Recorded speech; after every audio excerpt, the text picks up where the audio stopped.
Level 1, the Probie. You're 22, 16 weeks at the academy, running in full gear, climbing ladders with 50 pounds on your back. 40 recruits started, 26 graduated. You get assigned to Station 7. You're the Probie, lowest rank. You clean bathrooms, you mop floors that are already clean. The crew watches to see if you complain. You don't. At 11 p.m., the tones drop. That sound rewires your nervous system. You have 60 seconds to be dressed and on the truck. You fumble the coat. The captain looks at you in the mirror. The look says, faster. You arrive at a house fire, smoke pushing from the second floor. You're on the hose line. You follow the nozzle man through the front door, into blackness. Heat hits you like opening an oven, except the oven is the size of a house. You can't see your hand in front of your mask. Your air tank gives you 30 minutes. You burn through it in 18 because your breathing is out of control. Back at the station, nobody says good job. The captain says, control your breathing. 6 months later, the nozzle man offers you coffee without you asking. That's how you know you passed. Level 2. The Firefighter.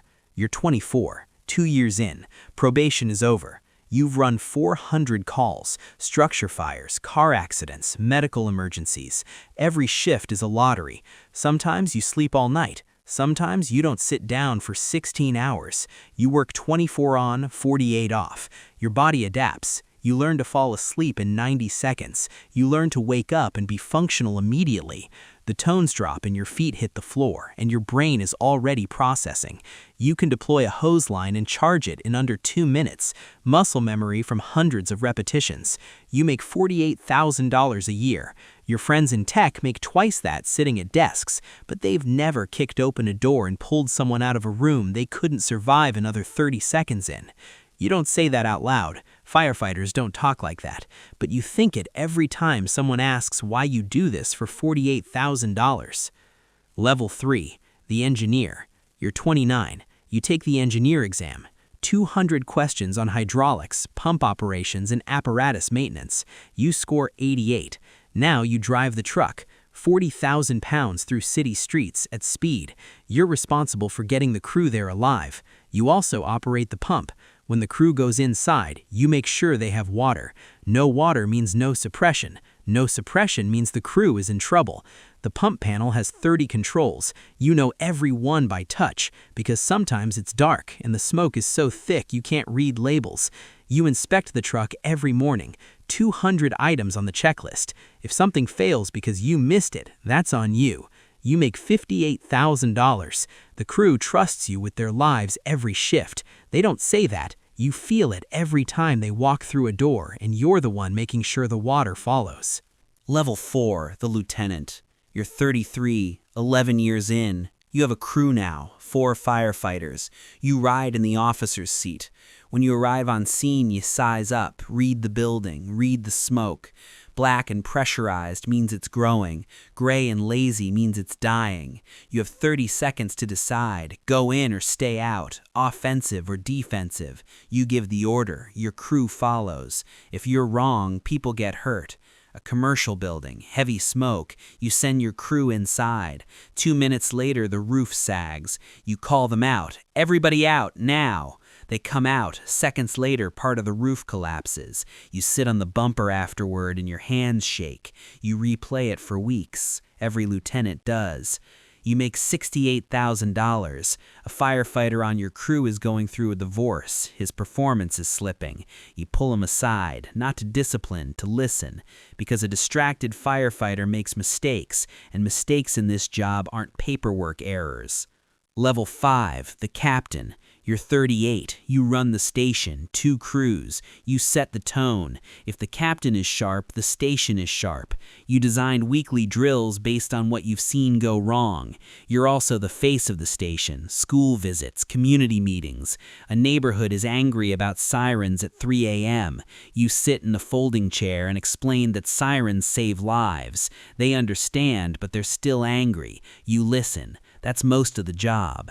Your station runs 3,200 calls a year. 70% are medical, chest pains, falls, difficulty breathing. Your crew is often first on scene before the ambulance. You've done CPR more times than you can count. Some people make it, some don't.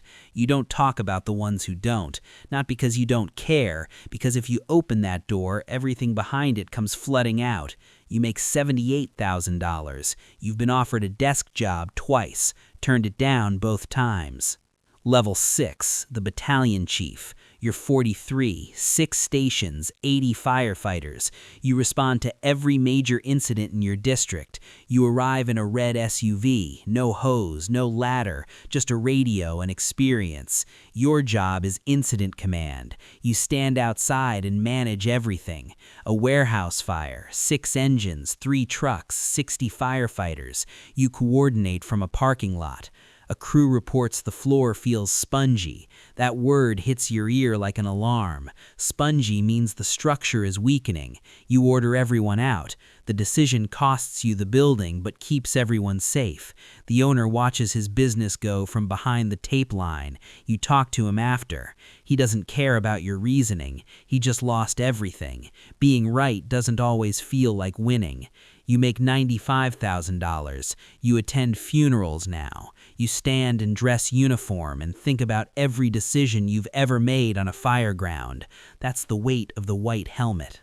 Level 7, the assistant chief. You're 48. You oversee operations for the entire department. 400 firefighters, 15 stations. You don't go to fires anymore. You go to meetings, budget meetings, city council, union negotiations. The city wants to cut overtime. You explain that cutting overtime means stations close, response times increase. They nod and cut anyway. You find the money somewhere else. You always do.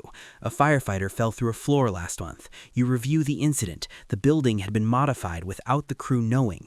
You update protocols. You mandate quarterly reviews for every commercial building. You turn one bad day into a policy that protects everyone. That's leadership at this level. You don't save people with a hose. You save them with paperwork and decisions made in rooms they'll never see. You make $115,000. Your daughter drew a picture when she was 6, a man in a yellow coat. That picture is in your desk drawer. Some days you open it and remember why you started.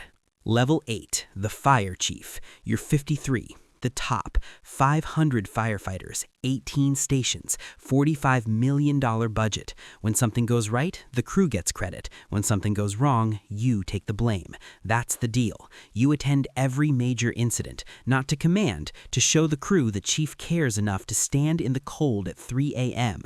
You manage politics constantly. The mayor wants photo ops, the union wants contracts, a council member wants to know why response was slow last Tuesday. All of it, simultaneously. You pin badges on new recruits who look exactly like you did 31 years ago.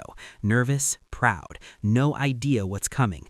You've been offered private sector jobs at twice the salary. You turn them down because this job gave you purpose, not abstract purpose. Someone's house is on fire and your people are going in purpose.